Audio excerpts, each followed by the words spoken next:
ये आप अपने स्वाद के अनुसार डालें।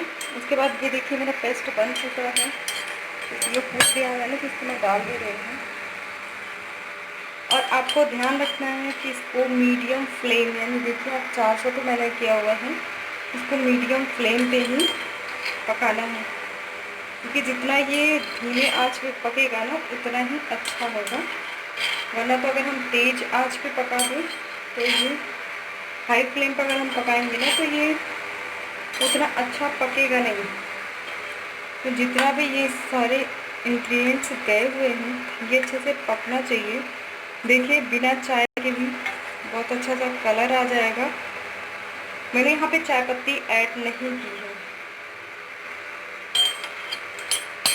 इसको हमें इतना पकाना है, एक भाग इसका चल जाए, इसके बाद 3 भाग बचे तो हम पियेंगे इसको। हमें करीब इसको 10 मिनट पकाना है, लगातार पकाना है। अगर आपको इसमें गिलोय की लकड़ी, यानी जो नीम के पत्ते, नीम के पेड़ पे चढ़ता है ना गिलोय, आप सर्च कर सकते हैं क्या है गिलोय।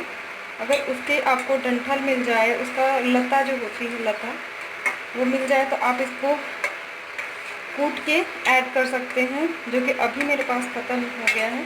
अभी था, मैं यूज़ कर रही थी, तो कई दिनों से काढ़ा बना रही थी तो ख़त्म हो चुका है। बट आपको मिले तो आप ज़रूर से ट्राई करिएगा। हमने लो फ्लेम पर पकाया है, उसके बाद मैंने हाई फ्लेम कर दिया है, 1000 पे किया हुआ है। देखिए पक रहा है, 5 मिनट और पकेगा, उसके बाद हम इसको छान लेंगे। काढ़ा कब पता चलेगा ये पक गया है, जब जितने भी अजवाइन, लौंग, सब कुछ पड़ा हुआ, जितने भी मसाले पड़े हुए, वो जब तक पूरा कलर नहीं छोड़ देते तब तक आप मानिए कि काढ़ा हमारा पका नहीं है अच्छे। जब तक वो पूरा कलर छोड़ देती है तब समझ लीजिए कि हमारा काढ़ा बिल्कुल पक चुका है।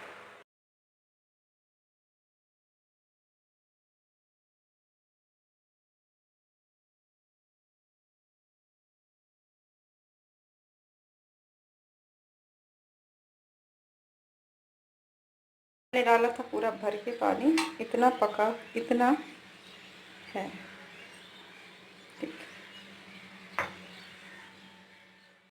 कोविड के टाइम में प्रिकॉशन लेना कितना इम्पॉर्टेंट है हमारे लिए, हम सब के लिए। इसलिए आप लोग भी ज़रूर से काढ़ा बनाइए। और इसमें मैं थोड़ी सी हल्दी ऐड कर लेती हूँ।